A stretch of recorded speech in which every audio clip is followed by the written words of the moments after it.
नमस्कार, एक और टिप्पणी के साथ मैं अतुल चौरसिया। न्यूज लॉन्ड्री के सब्सक्राइबर्स के लिए एक खुशखबरी और बाकियों के लिए एक जानकारी है। द मीडिया रंबल एक बार फिर से होने जा रहा है। इस बार का मीडिया रंबल 3 और 4 अक्टूबर को बेंगलुरु में होगा। बेंगलुरु इंटरनेशनल सेंटर में 2 दिनों तक मीडिया, पत्रकारिता की दुनिया के तमाम दिग्गजों का जमावड़ा होगा। नई टेक्नोलॉजी, नए ट्रेंड पर मंथन होगा और यह सब सिर्फ न्यूज लॉन्ड्री और द न्यूज मिनट के सब्सक्राइबर्स के लिए ही उपलब्ध होगा। यानी आपको एंट्री के लिए सब्सक्राइबर बनना पड़ेगा। तो तारीख याद रखिए, 3 और 4 अक्टूबर। शहर याद रखिए, बेंगलुरु। सब्सक्राइब कर बनिए हमारा संबल और जुड़िए मीडिया रंबल से। अब टिप्पणी शुरू करते हैं। घूम घूम के बरसात हो रही थी, बीच बीच में त्योहार भी आ रहे थे। बरसात सुकून छोड़ तबाही ला रही थी, त्योहार खुशियां ला रहे थे। इन दोनों के बीच में आर्यावर्त पेंडुलम की तरह झूल रहा था। हस्तिनापुर के हालात भी कुछ खास अच्छे नहीं थे। आधा हिस्सा बाढ़ की चपेट में था, आधा राजनीति की चपेट में। रियाया को सुरक्षित स्थानों पर पहुंचाया गया था। इस काम में धृतराष्ट्र बहुत बिजी थे, जैसे तैसे वक्त निकालकर दरबार पहुंचे थे।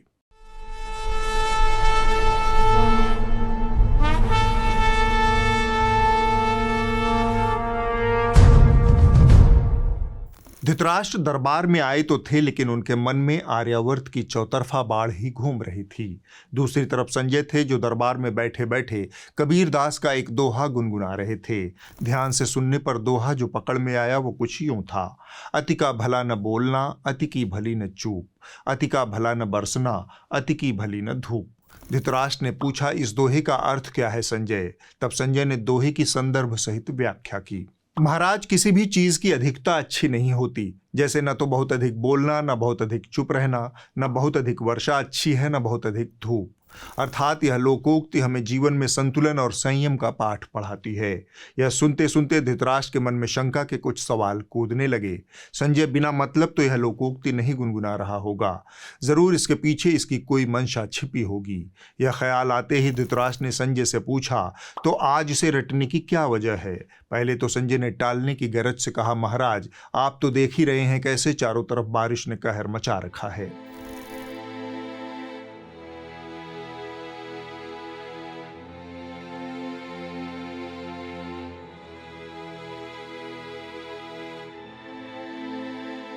धृतराष्ट्र को तसल्ली नहीं हुई। संजय की टाल मटोल को भांपते हुए उन्होंने कहा, सच सच बताओ क्या बात है? तब संजय ने कहा, डंकापति हर चीज की अति कर देते हैं महाराज। पहले गले पड़ने की अति और अब मतलब बेमतलब हंसने की अति।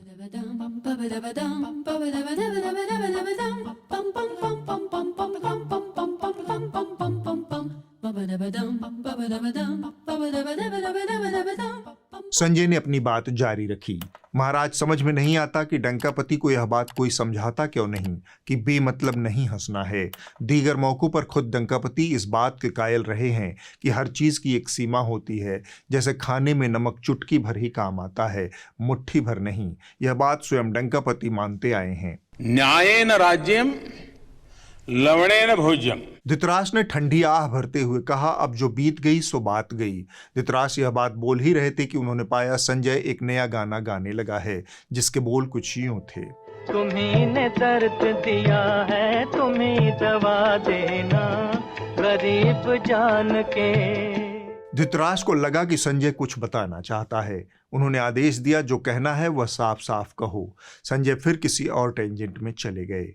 महाराज, प्राचीन काल में राजा प्रजा का कर तब माफ करते थे जब सूखा, अकाल या कोई अन्य प्राकृतिक आपदा आन पड़ी हो, या फिर राजा प्रजा की भलाई के लिए कोई बड़ा कार्य करना चाह रहे हों, जैसे मंदिर या फिर पुल आदि का निर्माण। ऐसी स्थिति में राजा कई बार प्रजा का कर माफ कर देते थे। यह प्रजा के प्रति उदारता दिखाने का एक तरीका था। महाकवि कालिदास ने भी लिखा है कि राजा सूर्य के समान होता है। जिस तरह सूर्य गर्मियों में जमीन से नमी सोख कर बरसात में कई गुना बढ़ाकर प्रजा को वापस कर देता है, वैसे ही श्रेष्ठ राजा भी अपनी प्रजा से कर वसूल कर उसकी भलाई पर खर्च करता है। राजा का काम केवल कर वसूलना नहीं है, बल्कि प्रजा के जीवन स्तर को ऊंचा उठाना और उसकी भलाई पर खर्च करना भी होता है। धृतराष्ट्र ने पूछा, क्या डंकापति कुछ गलत कर रहे हैं? संजय ने बिना कुछ सोचे समझे एक फिल्म चला दी। चीफ मिनिस्टर प्राइवेट फर्म में चंदा देने को तैयार है। कितना? 2 लाख सर जी। 3 लाख। छी 4 लाख। छी छी छी 5 लाख सर जी। छी छी छी छी 5 लाख से ज्यादा ये लोग नहीं दे सकते। तो ठीक है, जाओ। कितना बढ़ाना चाहते हो? सिर्फ दुगना सर जी। तिगना बढ़ा दो। तिगना बढ़ा दे। जाओ जाओ सर जी, जाओ, हो गया मौजा। तिगना बढ़ा देंगे तो लोग पत्थर मारेंगे। मारने दो, आंदोलन करने दो, घेराव करने दो। अरे फिर ये जनता हमारे पास आएगी, ये होटल वाले भी हमारे पास आएंगे और हम दाम तिगने से दुगना कर देंगे। होटल वाले भी खुश, जनता भी खुश। फिल्म देखकर धृतराष्ट्र का सिर घूम गया। उन्होंने कहा, इसमें डंकापति कहाँ है? संजय ने कहा, डंकापति को देखने के लिए आपको जीएसटी को देखना होगा। पहले टैक्स का रिफॉर्म करने का दावा करते हुए डंकापति जीएसटी ले आए। अब जीएसटी का रिफॉर्म करने की नौबत है। आलम यह है कि जिले इलाही ने 1 रुपए का सामान पहले 3 रुपए का किया और फिर 1 रुपया घटाकर उसकी बधाई का प्रपंच आयोजित कर दिया।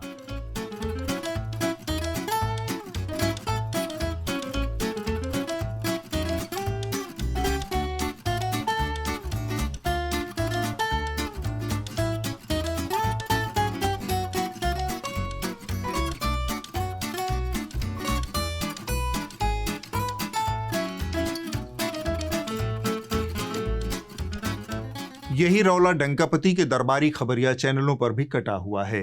जा सिमरन जी ले अपनी जिंदगी टाइप माहौल है। सबका एक ही सुर था कि जिले इलाही ने अपने खजाने का दरवाजा खोल दिया है। आप सब यानी डंकापति की प्रजा, वो तुच्छ जीव जंतु जो मुफ्त की रेवड़ी के लिए रिरियाते रहते हैं, उन्हें अब तो डंकापति का एहसान मान ही लेना चाहिए। कितना एहसान फरामोशी करोगे तुम लोग? प्रधानमंत्री नरेंद्र मोदी ने लाल किले से ऐलान किया कि दिवाली से पहले देश को बहुत बड़ा गिफ्ट देंगे और कल जीएसटी काउंसिल ने यह वादा निभा दिया। 19 दिन के अंदर ही नरेंद्र मोदी ने फैसला करके दिखा भी दिया। जीएसटी वाला ऐसा धमाका नरेंद्र मोदी ने किया कि आम आदमी बम बम हो रखा है। दिवाली से पहले जीएसटी घटाकर प्रधानमंत्री मोदी ने देश की 146 करोड़ जनता को यही संदेश दिया है कि जा जी ले अपनी जिंदगी। नरेंद्र मोदी की सरकार ने अभी से दिवाली वाला माहौल सेट कर दिया है, फिट कर दिया है। जब टैक्स ज्यादा था तब जनता की गाली सुनने के लिए निर्मला ताई थी और अब बधाई के लिए डंकापति हैं। इस सज्जन को क्या तकलीफ है भाई? संजय अपनी रौ में बहे जा रहे थे। महाराज गब्बर सिंह, टैक्स कम हुआ है तो मोगैम्बो का खुश होना तो बनता है। आखिर दोनों ठहरे एक ही फील्ड के कॉम्पिटिटर, दोनों ही जराइम के धंधे में लगे हुए थे। कैचमेंट एरिया दोनों का सेम था। धृतराष्ट्र उलझन में पड़ गए, लेकिन उससे पहले संजय ने तिहाड़ शिरोमणि का एक वृत्त चित्र चला दिया। आप कहेंगे मोगैम्बो खुश हुआ, टैक्स घट गया। तो आज हमारे देश का जो सेंटिमेंट है, ये डायलॉग हमारे देश के लोग बहुत बोलते आए हैं, मोगैम्बो खुश हुआ। लेकिन आज वाकई अगर मोगैम्बो ने ये नया टैक्स स्ट्रक्चर देखा होता तो वो भी कहता कि मोगैम्बो खुश हुआ। बड़ी देर से किस्से कहानियों में संजय की घुमावदार बातें सुन रहे धृतराष्ट्र बेचैन होकर बोल पड़े, बस कर यार, सीधी बात कर, ये क्या बकलूली किए जा रहे हो? संजय का लहजा नरम पड़ गया। उन्होंने बस इतना ही कहा, माफी हुजूर। धृतराष्ट्र को भी लगा कि थोड़ा ज्यादा सख्त हो गए हैं, सो उन्होंने भी पैर पीछे खींचते हुए कहा, यह टैरिफ का मुद्दा डंकापति इस समय क्यों लेकर आए हैं? संजय ने कहा, महाराज अव्वल तो लगता है कि अमेरिका वाले दोस्त की बेवफाई से डंकापति का जो दिल टूटा है उसकी भरपाई करना चाहते हैं, पर आपको समझना होगा कि अमेरिका वाले दोस्त ने बेवफाई क्यों की? धृतराष्ट्र ने अकस्मात पूछा, क्यों की? संजय ने कहा, इजाजत हो तो एक कहानी फिर से सुना दूं। धृतराष्ट्र माथा पीटना चाहते थे, लेकिन खुद को रोकते हुए उन्होंने कहा, सुनाओ। संजय ने बोलना शुरू किया, यदि आप शासक होते हुए दूसरे शासक के ऊपर एक तरफा अति विश्वास और अंधी निष्ठा रखते हैं तो आप दुनिया के सबसे मूर्ख शासक साबित होंगे। अगर आपको लगता है कि किसी के गले पड़ने और उंगली दिखाने वाली फोटो खिंचवा लेने से 2 देशों के रिश्ते भी बदल सकते हैं तो आप मूर्ख शासक साबित होंगे। इतिहास हमें यही सिखाता है। 2 व्यक्तियों के रिश्ते 2 देशों के रिश्ते तय नहीं कर सकते। आप मुगलों की बात कर लें, आप रामायण महाभारत की बात कर लें, हर जगह से हमें एक ही सीख मिलती है, सत्ता अपने हित से संचालित होती है, वह फोटो खिंचवाने की क्षमता से संचालित नहीं होती। हर शासक ने अपने ही भाइयों पिताओं को बंदी बनाया, मौत के घाट उतारा। रामायण को ही पढ़ लीजिए, बाली सुग्रीव का संघर्ष, रावण विभीषण का संघर्ष। महाभारत में पांडवों कौरवों को लीजिए, एक ही परिवार के सदस्य धर्म और अधर्म के नाम पर अपनी राजसत्ता की भूख को उचित ठहराते हुए भिड़ गए। औरंगजेब की कहानी हम सबको पता है। कहने का मतलब जहां एक परिवार के हित आपस में नहीं मिलते, जहां भाई भाई के विचार सत्ता को लेकर बदल जाते हैं, वहां एक दूर देश के शासक पर अति विश्वास कैसे कर सकते हैं? My friend mister Donald Trump, यह समझना पड़ेगा कि इतिहास कोई 2.5 घंटे की फिल्म नहीं है। व्यवस्थाएं और शासक जो इतिहास में दर्ज हुए वो इस कारण से अपना वर्चस्व बनाए रख पाने में सफल हुए क्योंकि उन्होंने सबके साथ अपने संबंध व्यवहारिकता और ताकत के मिश्रण से तय किया। फोटो खिंचवाकर दोस्ती के दावे किसी ने नहीं किए। डंकापति यही भूल बार बार करते हैं। 2 महीने पहले वो कनाडा में मौज कर रहे थे और हफ्ते भर पहले चीन में वही सब कर रहे थे और आर्यावर्त के सीने पर 50% टैरिफ का बोझ अलग से पड़ गया।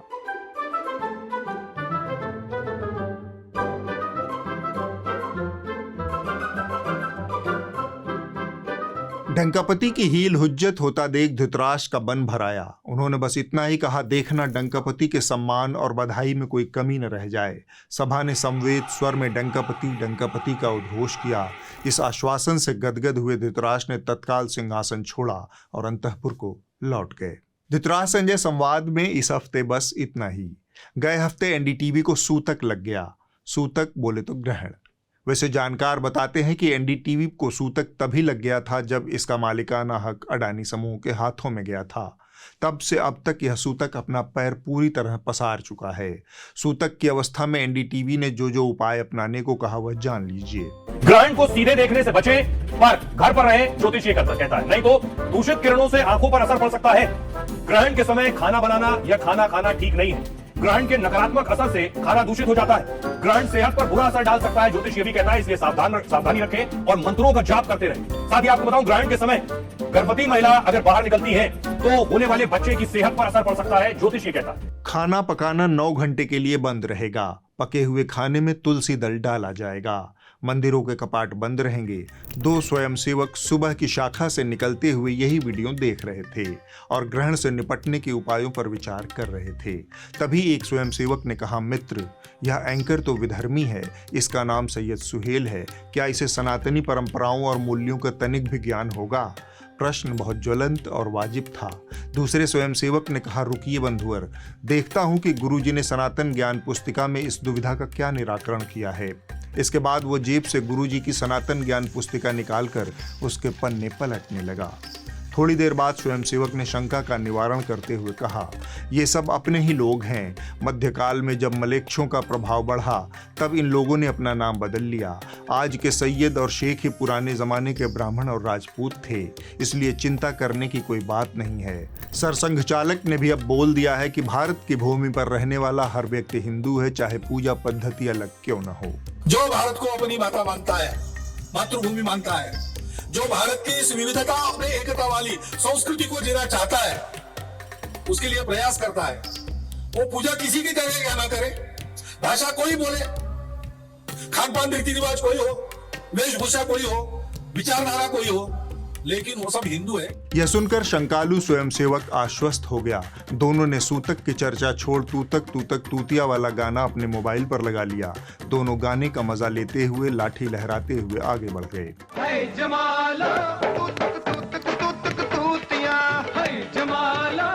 लेकिन सैयद सुहेल आगे बढ़ने को तैयार नहीं है।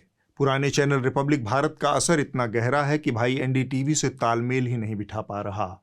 रिपब्लिक भारत में रहते हुए इसने सनसनी और सांप्रदायिकता में जो महारत हासिल की है, उसका मुजाहिरा एनडीटीवी पर किया। आपको याद होगा, 3 आतंकी पहले बिहार में घुस चुके, नेपाल के रास्ते 3 पाकिस्तानी। आदिल हुसैन पाकिस्तानी है, घुस चुका है हिंदुस्तान में। हसनैन अली पाकिस्तानी है, भारत में घुस चुका है। और अगला आतंकी मोहम्मद उस्मान, ये भी पाकिस्तानी है, लेकिन नेपाल के रास्ते भारत की सीमा में घुस चुका है। हफ्ते भर से ज्यादा हो गए जब बिहार पुलिस के एडीजी लॉ एंड ऑर्डर ने यह स्पष्टीकरण जारी कर दिया था कि कोई भी आतंकवादी बिहार में नहीं घुसा है। वो नेपाल से सीधे मलेशिया निकल गए हैं। इस बात की कहीं पुष्टि नहीं हुई कि ये लोग जेईएम के आतंकवादी जो संगठन है उसके मेंबर हैं या नहीं हैं, किंतु ये लोग उस नाम के ऐसे लोग नेपाल, दुबई से नेपाल आए थे और फिर उनका वो लोग फिर मलेशिया, उन लोगों को जाना था, वो लोग मलेशिया चले गए। भारत में एंटर करने का या भारत में आने की कोई साक्ष्य या किस तरह की कोई बात नहीं आई है प्रकाश में। इसके बावजूद सैयद सुहेल ने खरा झूठ बोला कि तीनों पाकिस्तानी आतंकवादी नेपाल के रास्ते बिहार में घुसे हैं।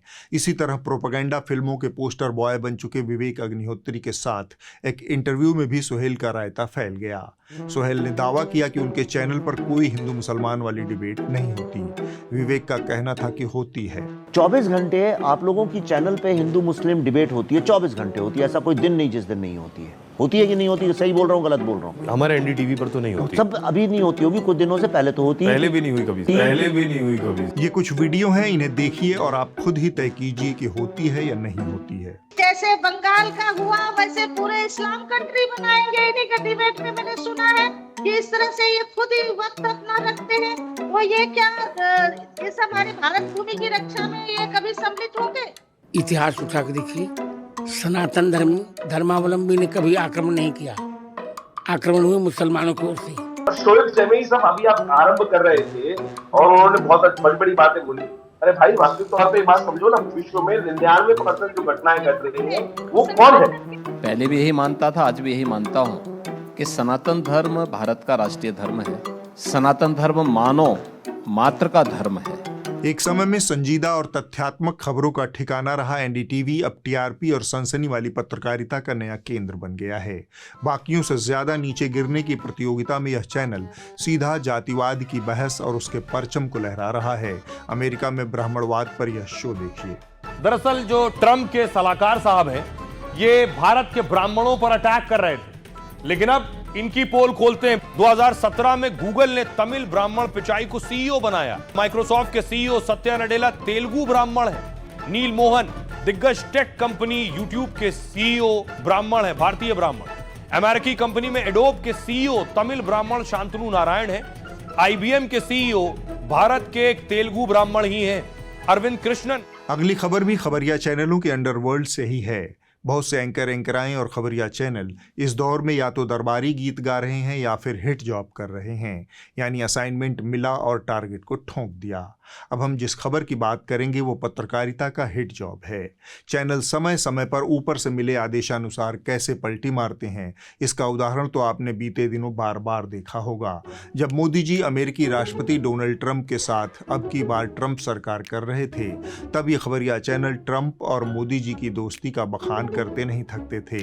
दरअसल ट्रंप और पीएम मोदी उस कमरे में पहुंचे जहां विजिटर बुक में पीएम मोदी को अपने अनुभव लिखते। यहां ट्रंप ने पीएम मोदी के लिए सम्मान में कुर्सी बाहर खींची कि आइए बैठिए बॉस, लिखिए। इतना ज्यादा मीठा है इस वीडियो में कि आप देखेंगे दोनों नेता लगातार एक दूसरे की तारीफ कर रहे हैं, लगातार एक दूसरे की प्रशंसा कर रहे हैं, एक दूसरे का सम्मान कर रहे हैं। ये प्रधानमंत्री नरेंद्र मोदी के लिए ट्रंप का सम्मान है, विश्वास और भरोसा और प्यार है भारत के लिए। बिजली कड़कती है, मतलब आप ये कह सकते हैं बिजली कड़कती है जब दोनों एक साथ मंच पर रहते हैं। और जैसे ही इस दोस्ती में दरार पड़ी, तब यही चैनल दिन रात ट्रंप को गरियाते नहीं थक रहे हैं। वो डोनाल्ड ट्रंप जिन पर उम्र हावी हो गई है या कुछ और हुआ है, कोई दवा रिएक्ट कर गई है, पता नहीं भगवान जाने क्या हुआ है। भारत के खिलाफ ट्रंप की परेशानी समझी जा सकती है, क्योंकि भारत ने सीज फायर ट्रंप एक्सपर्ट की व्यापारिक शर्तों के आगे सीज फायर नहीं किया, सरेंडर नहीं किया। इसी के बाद ट्रंप ने विश्व की चौथी सबसे बड़ी अर्थव्यवस्था भारत की इकोनॉमी को मरी हुई इकोनॉमी बता दिया। ठीक है, ट्रंप की चिड़ या बौखलाहट समझ सकते हैं। The people of America will really lose out because of this craziness of Donald Trump, who does not understand anything beyond his own personal financial interest. और ये तो अच्छी बात है कि प्रधानमंत्री मोदी ने भारत के हितों के आगे अपनी दोस्ती को भी साइड रख दिया। अब अमेरिकी टैरिफ के दबाव में मोदी जी चीन के साथ दोस्ती मजबूत करने के मिशन पर निकल पड़े हैं। तब ये चैनल भी दोनों की दोस्ती का बखान करने से बाज नहीं आ रहे। ये वही चैनल हैं जो 2 महीना पहले तक चीन को गरियाते नहीं अघा रहे थे। बहरहाल, हम जिस हिट जॉब की बात कर रहे थे उसे अंजाम दिया है नाविका कुमार ने। टाइम्स नाउ वाली नाविका कुमार, उन्होंने जेफरी एप्स्टीन फाइल्स के ऊपर यह शो पिछले हफ्ते किया। The Jeffrey Epstein case is a scandal that has haunted the corridors of influence for years. It continues to unravel with its shadow looming large over some of the world's most prominent, most powerful figures. The demand to release the Epstein files grows louder, fueled by the bravery of survivors who refuse to be silenced. Epstein America का rice financer था जिसके ऊपर 250 के करीब लड़कियों के यौन शोषण का आरोप था। इस फाइल में अमेरिका के मौजूदा राष्ट्रपति डोनाल्ड ट्रंप का नाम भी आया है। तो इसमें क्या खास बात है? खास बात यह है कि एप्स्टीन फाइल्स अमेरिका के जस्टिस डिपार्टमेंट ने फरवरी के महीने में जारी करना शुरू किया था। तभी से इसमें ट्रंप के शामिल होने की खबरें भी आ रही थी, यानी करीब 7 महीने पहले। लेकिन अब तक, जब तक मोदी जी की अपनी जिगरे यार के साथ दोस्ती ठीक ठाक दिख रही थी, तब तक नाविका कुमार को एप्स्टीन फाइल्स की याद नहीं आई। अब जब दोस्ती ही नहीं रही, तब एप्स्टीन फाइल्स की आड़ में ट्रंप को लपेटना स्वामी भक्ति साबित करने का जरिया भी है। Have you seen those documents? Do you think there are names that should have been there, are not there? Do you think there is a Trump connection? Because after the press conference, Trump called this a democratic hoax. You said President Trump wouldn't be on that list. So then, is he trying to protect someone? इसी को hit job कहते हैं। अब हम आगे बढ़ते हैं। Delhi high court ने एक बार फिर से उमर खालिद और 8 अन्य लोगों की जमानत याचिका को खारिज कर दिया है। ये सभी लोग बीते 5 सालों से यूएपीए के तहत जेलों में बंद हैं। इनके ऊपर 2020 में नॉर्थ ईस्ट दिल्ली में हुए दंगों की साजिश रचने का आरोप है। दिल्ली हाईकोर्ट ने 2020 दिल्ली दंगों से जुड़े मामले में जेएनयू के पूर्व छात्र उमर खालिद और कार्यकर्ता शर्जील इमाम समेत अन्य की जमानत याचिकाएं खारिज कर दी हैं। जस्टिस नवीन चावला और जस्टिस सारिंदर कौर की पीठ ने उमर खालिद और शर्जील इमाम के अलावा मोहम्मद सलीम खान, शिफा उर रहमान, अतहर खान, मिरान हैदर, अब्दुल खालिद सैफी और गुलफिशा फातिमा की जमानत याचिकाएं भी खारिज कर दी हैं। यह ऐसा मामला है जिसमें जरूरी कानूनी प्रक्रियाओं और साक्ष्यों का बेहद अभाव है। खासकर 5 साल से ज्यादा समय तक किसी को जेल में रखने के लिए जरूरी तथ्यों और सबूतों की बहुत कमी है। इसके बावजूद दिल्ली हाईकोर्ट ने जमानत की अर्जी खारिज कर दी। 133 पन्नों का अदालती फैसला इस मामले के सभी आरोपियों के लिए एक गहरा आघात है, जिनके ऊपर साजिश रचने का आरोप लगाया गया है। इतने लंबे वक्त तक बिना कानूनी प्रक्रिया को आगे बढ़ाए आरोपियों को जेल में रखना न्याय का माखौल है। उमर और उनके साथ जेल में बंद बाकी लोगों के जरिए अपनी अदालतों से अब कुछ बुनियादी सवाल पूछने का यह समय है। आतंकवादी कृत्य क्या होता है? सरकार द्वारा किसी को आतंकवादी घोषित करने के लिए किस तरह के सबूत होने चाहिए और वह किस समय सीमा के भीतर आ जाने चाहिए? जमानत की अर्जी खारिज करने का यह फैसला कहता है कि वह केवल सबूतों का ऊपरी तौर पर मुआयना करेगा। इस तरह से यह अदालत अभियोजन पक्ष को हर संदेह का लाभ देती है और उसके द्वारा पेश किए गए बेहद कमजोर सबूतों की अनदेखी करती है। अदालत इन सभी आरोपियों को सालों से बिना सुनवाई के जेल में बंद रखने के गंभीर परिणामों के प्रति कोई संवेदनशीलता नहीं दिखा रही। अभियोजन पक्ष का तर्क है कि आरोपियों ने राजधानी दिल्ली में आतंक फैलाने के इरादे से चक्का जाम की साजिश रची। इस आरोप को साबित करने का सबूत कुछ व्हाट्सएप चैट और कुछ गोपनीय गवाहों की गवाही है। यह गोपनीय गवाह कथित रूप से उन गुप्त बैठकों में मौजूद थे जिनमें साजिश रची गई, लेकिन अभियोजन पक्ष सुरक्षा की आड़ में इन तथाकथित गवाहों को सामने नहीं ला सकता। उदाहरण के लिए प्लूटो नाम के एक गोपनीय गवाह का बयान है कि उत्तर पूर्वी दिल्ली के एक तहखाने में वह आरोपियों को बिरयानी पहुंचाने गया था। वहां उसने सुना बंदूकों, पेट्रोल, अन्य साधनों और धन का उपयोग करके दिल्ली को जलाने की योजना बनाई जा चुकी है। गुलफिशा के ऊपर लगे आरोप और भी हास्यास्पद हैं। उसने सीएए का विरोध कर रही महिलाओं को संगठित करने के लिए व्हाट्सएप ग्रुप बनाया था। अदालत ने इस कृत्य को राज्य के खिलाफ षड्यंत्र और हमला माना है। संवैधानिक रूप से हमें जो आज़ादियां मिली हुई हैं, उनमें असहमति की आज़ादी भी शामिल है। यहाँ ध्यान दिया जाना चाहिए कि असहमति और प्रत्यक्ष रूप से हिंसा, ये दोनों एकदम अलग चीज़ें हैं। अदालत द्वारा इसमें अंतर नहीं कर पाना बेहद निराशाजनक है। अदालत अभियोजन पक्ष से स्पष्ट सवाल नहीं पूछ रही कि क्या आरोपियों ने दंगे भड़काए। इसकी बजाय वह सॉलिसिटर जनरल तुषार मेहता के रेटोरिक को महत्व दे रही है, जिसमें वो कहते हैं, यदि आप राष्ट्र के खिलाफ कुछ कर रहे हैं तो बेहतर है कि आप बरी होने या फिर दोषी ठहराए जाने तक जेल में ही रहें।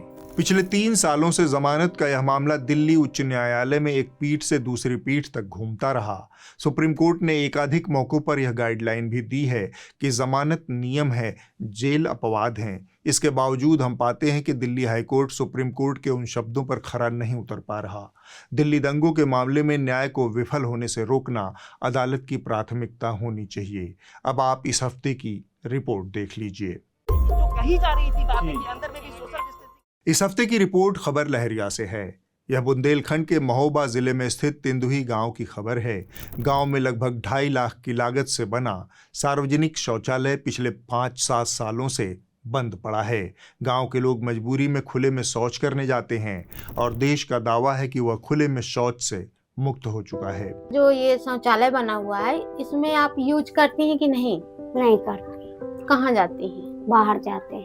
क्यों जाती हैं बाहर? क्या करें, अब यहाँ आएंगे तो थोड़ा गंदगी पड़ी रहती है तो निकल जाते हैं बाहर। घर में शौचालय है कि नहीं? नहीं। जब हम घर नहीं बनवा पाते तो शौचालय क्या बनवा पाएंगे? पैसा भी नहीं रहता, क्या करें? इतने दूर जाएंगे, रात में 4-1 बजे होंगे तो वहीं जाएंगे, 2 बजे लगेगी तो वहीं जाएंगे। अगले हफ्ते होगी एक और टिप्पणी। नमस्कार।